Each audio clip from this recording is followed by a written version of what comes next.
اب ہم یہ سمجھنے کی کوشش کرتے ہیں کہ اسلامک اکنامکس میں بیسیکلی کچھ چیزوں کو منع کیا گیا ہے جو اسلام سمجھتا ہے کہ تمام تر فسادات کی جڑ یہ چیزیں ہیں. اگر ان چیزوں سے انسان رک جائے تو وہ دوسرے کو نقصان پہنچانے سے ایک غلط سسٹم کی بنیاد بننے سے رک سکتا ہے، اور ایسا سسٹم سارے لوگوں کے لیے، ساری انسانیت کے لیے فائدہ مند ثابت ہو سکتا ہے. ان میں بالکل ایک ریڑھ کی ہڈی اور ایک بنیاد کے طور پر وہ ربا کو دیکھتا ہے کہ یہ ممنوع ہے. اگر کوئی شخص سود میں مبتلا ہوتا ہے تو نہ صرف یہ کہ وہ خود تباہ کر رہا ہے بلکہ وہ ساری انسانیت کی تباہی کا ذریعہ بن رہا ہے. اب ہم سمجھنے کی کوشش کریں گے کہ ربا یا سود بیسیکلی کہتے کس کو ہیں. ربا چونکہ عربک کا ورڈ ہے تو پہلے ہم اس کے لٹرل میننگ سمجھنے کی کوشش کرتے ہیں. لٹرلی ایکسیس، انکریز یا ایکسپینشن وغیرہ، کسی بھی گروتھ، کسی بھی طرح کی زیادتی وہ جو ہے ربا کہلاتی ہے. نمو ہو، بڑھوتری ہو، زیادتی ہو، کسی بھی حوالے سے آپ اس کا کوئی بھی نام لے لیں، اگر کوئی چیز بڑھ رہی ہے، زیادہ ہو رہی ہے تو وہ ربا کہلاتی ہے عربک میں. جبکہ اس کے ٹرمینالوجیکل میننگ یہ ہیں کہ کریڈیٹر کی طرف سے قرض دینے والے کی طرف سے اسپیسیفائڈ پیریڈ کے مقابلے میں پہلے سے شرط لگا کر مشروط طور پر جو قرض اس نے دیا ہے اس پر کچھ زیادہ رقم وصول کرنا. فار ایگزامپل کوئی شخص دوسرے کو 100 روپے دیتا ہے اور کہتا ہے کہ مجھے 1 مہینے بعد تم نے 110 روپے واپس کرنے ہیں. اب یہ اسپیسیفائڈ پیریڈ میں 1 مہینے کا ٹائم دیا اور اس ٹائم کے بدلے میں وہ اس سے 10 روپے زیادہ لے رہا ہے، تو یہ اسپیسیفائڈ پیریڈ کے مقابلے میں کچھ پیسے زیادہ وصول کرنا، دیے ہوئے پیسوں سے زیادہ وصول کرنا، یہ سود کہلاتا ہے. اچھا، یہ تو تھا جو قرآن مجید نے سود کی جو شکل ہمیں بیان کی، جو عام طور پر عرب کے ہاں پایا جاتا تھا کہ وہ اسپیسیفائڈ پیریڈ کے مقابلے میں کچھ پیسے زیادہ وصول کرتے تھے. سود کی ہی ایک اور قسم وہ بھی ہے کہ ایک جیسی چیزوں کا جب آپس میں تبادلہ کیا جا رہا ہو تو کوئی چیز کم دینا، دوسری چیز زیادہ لینا، جس کو ربا الفضل بھی کہتے ہیں. بیسیکلی اس میں بھی یہی ہوتا ہے کہ دوسری چیز زیادہ دی جاتی ہے، زیادتی ہوتی ہے. جو اس کے لٹرل میننگ تھے وہ وہاں پر بھی پائے جاتے ہیں. حدیث مبارکہ میں تو نبی کریم صلی اللہ علیہ وسلم نے 6 چیزوں کا تذکرہ کیا کہ ان 6 چیزوں کا جب آپس میں جو ہے تبادلہ کرو، جب ایکسچینج کرو تو اس وقت یہ بالکل برابر ہونی چاہیے، کمی زیادتی نہیں ہونی چاہیے، اس میں ادھار بھی نہیں ہونا چاہیے. فار ایگزامپل سونا وغیرہ. لیکن فقہاء کرام نے اس میں غور و فکر کر کے پھر کافی اس کو ایکسٹینڈ کیا کہ کن کن چیزوں کے تبادلے کے وقت جو ہے وہ ان کو ادھار ان میں نہیں ہو سکتا، ایک ہاتھ سے دے کر دوسرے ہاتھ سے آپ نے دوسری چیز وصول کرنی ہے. یعنی ایک ہی وقت میں دونوں کا تبادلہ ہونا ضروری ہے اور ان میں کمی زیادتی بھی ہرگز نہیں ہونی چاہیے. وہ پوری تفصیلات الگ موجود ہیں، لیکن یہ بیسیکلی بنیادی طور پر یہ 2 قسمیں اس کی سامنے آتی ہیں ربا کی. اب سود ہم سب جانتے ہیں کہ منع ہے. قرآن مجید میں اللہ تعالیٰ نے واضح طور پر اس کے بارے میں 4 سٹیجز میں اس سے منع فرمایا. سب سے پہلے سٹیج میں تو اللہ تعالیٰ نے زکوٰۃ کا، چیریٹی کا اور سود کا تذکرہ کرتے ہوئے فرمایا وَمَا آتَيْتُم مِّن رِّبًا لِّيَرْبُوَ فِي أَمْوَالِ النَّاسِ فَلَا يَرْبُو عِندَ اللَّهِ وَمَا آتَيْتُم مِّن زَكَاةٍ تُرِيدُونَ وَجْهَ اللَّهِ فَأُولَٰئِكَ هُمُ الْمُضْعِفُونَ. وہاں پر اللہ تعالیٰ نے تینوں چیزوں کا تذکرہ کرتے ہوئے کیا فرمایا کہ ربا جو تم دیتے ہو تو اللہ کے نزدیک یہ نہیں بڑھتا، لیکن زکوٰۃ اگر دو گے، صدقہ وغیرہ دو گے اللہ کی رضامندی کے لیے تو اللہ کے نزدیک وہ بہت بڑھتا ہے. گویا اللہ تعالیٰ نے پہلی سٹیج میں یہ بتایا کہ اگر تم اپنے مال کو حقیقت میں بڑھانا چاہتے ہو تو تمہیں ربا کی طرف نہیں جانا چاہیے، زکوٰۃ کی طرف، چیریٹی کی طرف آپ کو جانا چاہیے. دوسرے سٹیج میں اللہ تعالیٰ نے یہودیوں کی مذمت بیان کرتے ہوئے، ان کی ہلاکت کے اسباب بیان کرتے ہوئے جب ان کا تذکرہ کیا تو فرمایا کہ یہ لوگ سود لیتے تھے. فرمایا کہ وَأَخْذِهِمُ الرِّبَا وَقَدْ نُهُوا عَنْهُ، کہ ان لوگوں کو منع بھی کیا گیا تھا پھر بھی یہ لوگ سود لیتے تھے. سود ایک بری چیز ہے، اس کی وجہ سے ان پر کئی سختیاں ہوئیں، ان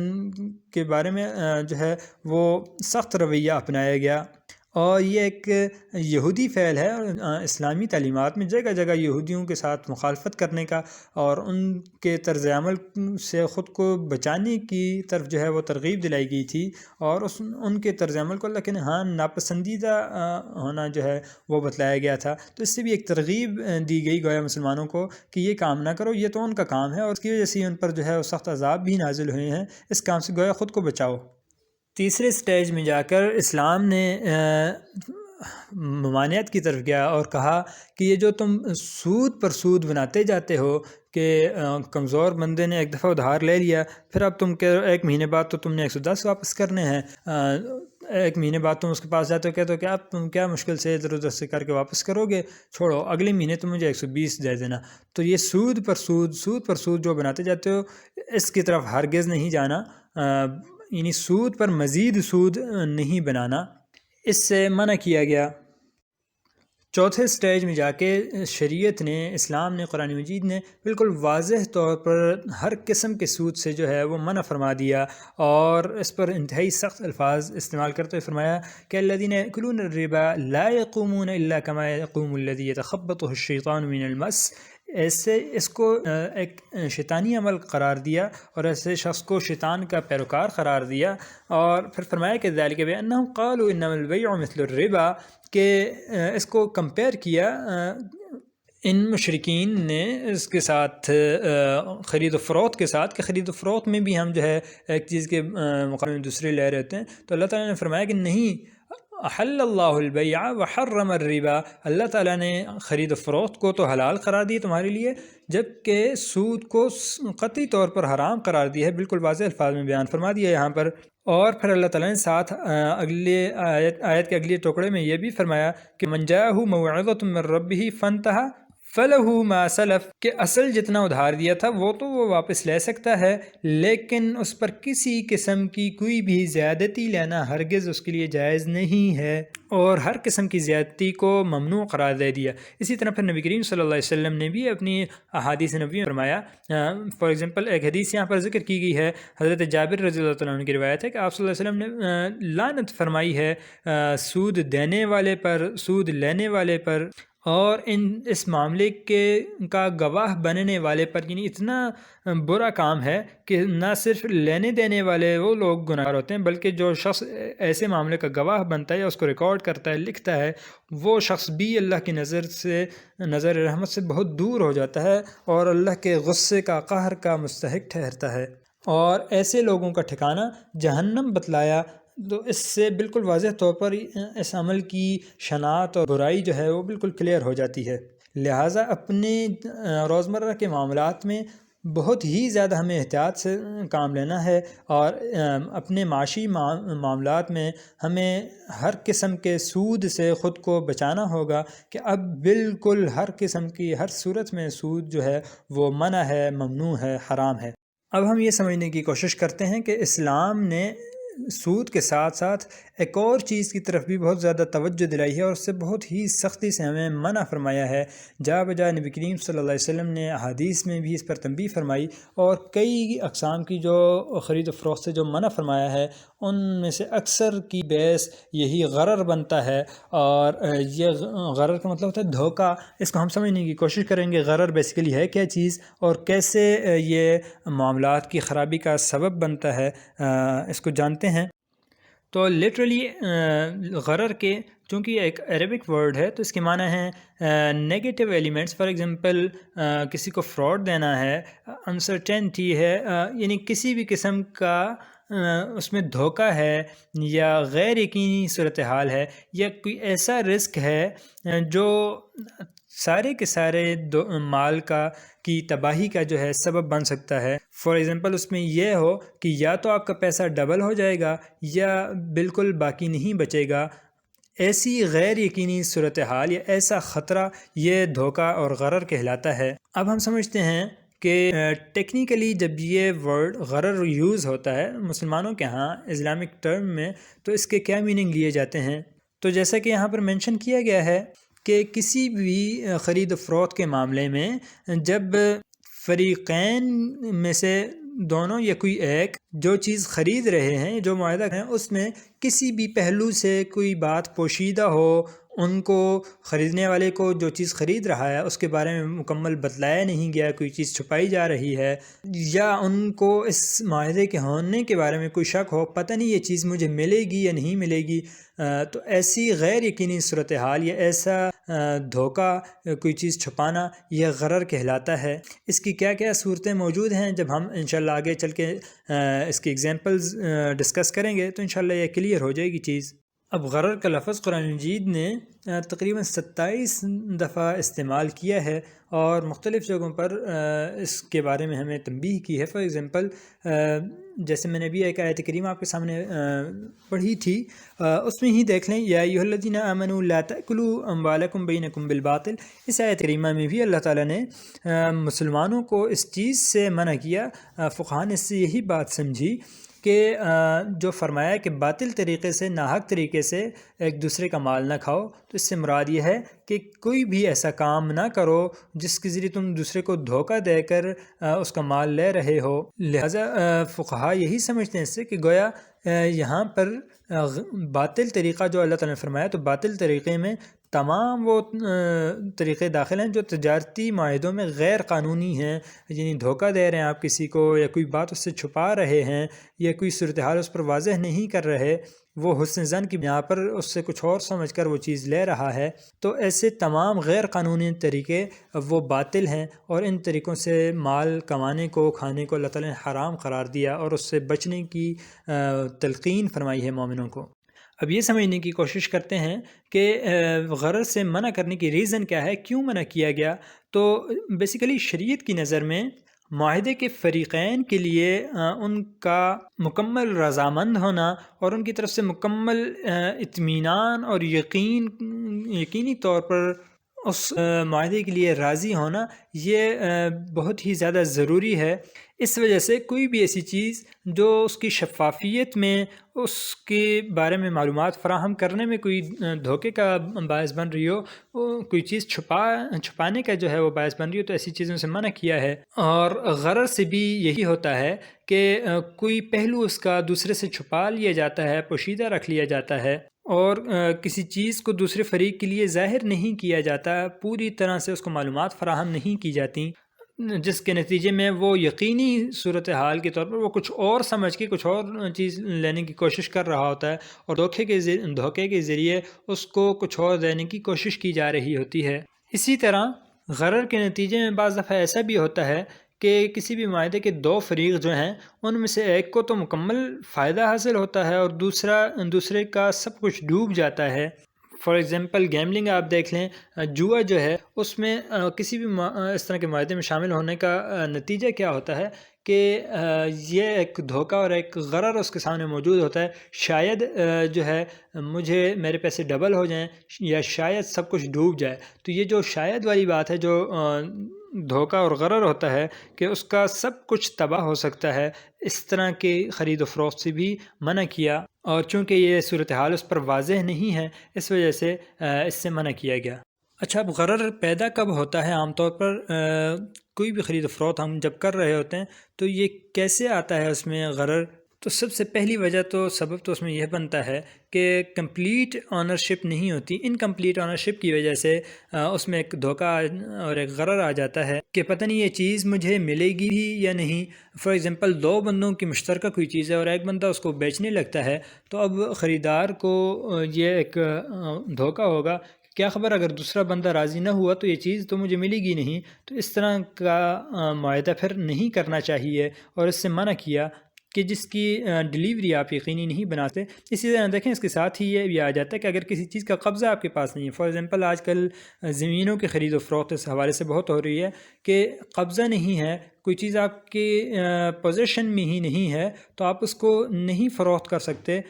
ظاہر سی بات ہے، آپ کے پوزیشن میں نہیں ہے تو آپ اس کی ڈیلیوری کو یقین نہیں بنا سکتے۔ تو ایسی کسی بھی خرید و فروخت سے شریعت نے سختی سے منع کر دیا جو آخر کار مسلمانوں کے درمیان اختلافات کا سبب بن سکتی ہے، یا جھگڑے کا سبب بن سکتی ہے، یا ان کو نقصان پہنچانے کا سبب بن سکتی ہے۔ تو اسلام کا بالآخر آخری اس کے نظر میں یہی ہے کہ ہر ایک کا فائدہ ہو، کوئی بھی پریشانی میں، تکلیف میں، مشکل میں نہ ہو، کسی کو بھی اگر ذہنی لحاظ سے بھی کوئی مشکل پریشانی ہوتی ہے تو ایسی صورتحال سے اسلام منع کرتا ہے، اور ایسی خرید و فروخت سے بھی منع کرتا ہے۔ اب یہ سمجھ لیں کہ بینکنگ میں سود کہاں ایگزسٹ کرتا ہے، تو کنونشنل بینکنگ میں سود دونوں سائڈز پر ایگزسٹ کرتا ہے، فار ایگزامپل لائبلٹی سائڈ پر بھی اور بوروئنگ سائڈ پر بھی۔ اگر آپ دیکھیں تو بینک جب ادھار لے رہا ہوتا ہے، کوئی ڈپازٹر جاتا ہے اور کہتا ہے کہ میرے اتنے پیسے آپ اپنے پاس حفاظت کے طور پر رکھ لیں، تو اس کے ساتھ بھی کنونشنل بینک جو ڈیل کرتا ہے یوں ہی کرتا ہے کہ آپ کے پیسے آپ کو 1 سال بعد جب واپس دیے جائیں گے، تو فار ایگزامپل 1 لاکھ روپے آپ نے رکھوائے ہیں تو 1,05,000 آپ کو واپس کیے جائیں گے۔ اور اسی طرح کوئی بینک سے ادھار لینے جاتا ہے تو اس کے ساتھ بھی سودی معاملہ جو ہے وہ طے کرتا ہے کنونشنل بینک، اور کہتا ہے کہ فار ایگزامپل آپ کو 1,00,000 روپے چاہیے، ٹھیک ہے میں آپ کو دیتا ہوں، 1,00,000 دوں گا، لیکن 1 سال بعد جب آپ واپس کریں گے تو 1,15,000 روپے مجھے واپس کریں گے۔ تو دونوں سائڈز پر کسی سے لے رہا ہوتا ہے تب بھی معاملہ کر رہا ہوتا ہے، اور اگر کسی کو دے رہا ہوتا ہے پیسے یا کوئی بھی ڈیل اس کے ساتھ کر رہا ہوتا ہے تو اس سائڈ پر بھی سودی معاملہ اس کے ساتھ انٹرسٹ بیسڈ جو ایک ڈیل ہوتی ہے وہ کرتا ہے۔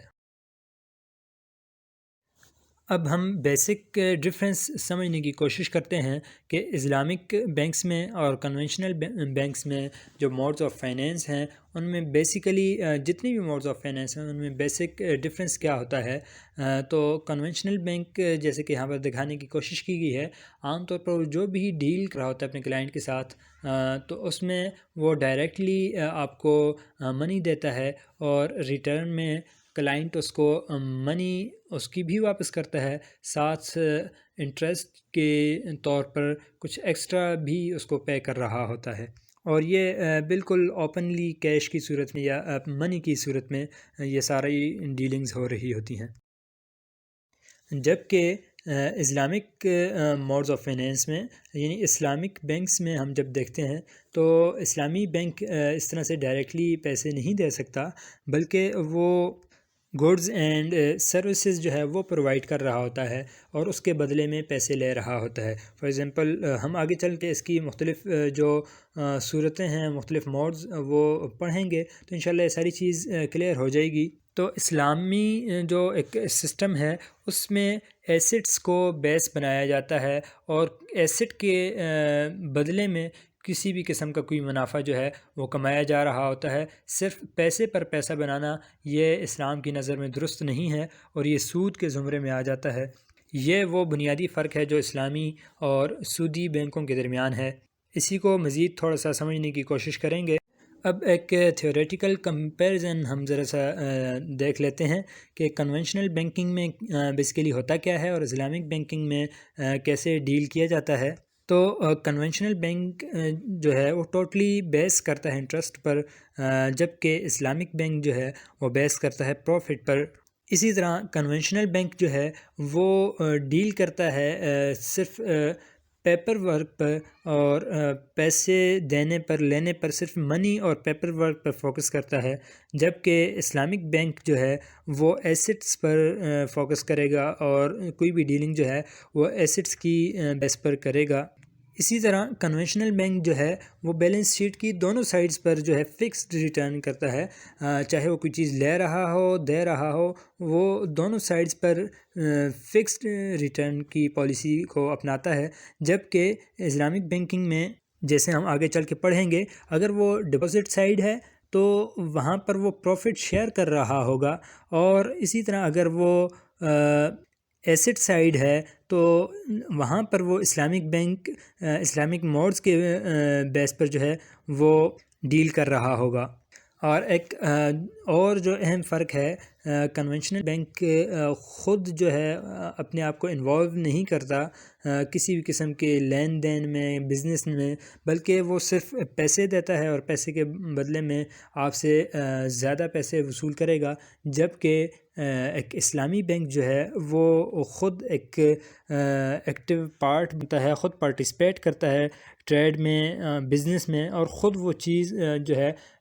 پرچیز کر کے آپ کو پرووائڈ کرے گا، سروسز اپنی پرووائڈ کرتا ہے، ایسٹس آپ کو دے گا اور اس کے بدلے میں آپ سے جو ہے وہ پیسے لے گا۔ یہ کچھ بنیادی فرق ہیں۔ ہم جب آگے چل کے اسلامک موڈز آف فائنینس پڑھیں گے تو انشاءاللہ یہ ساری چیزیں ہمیں اور کلیئر ہو جائیں گی۔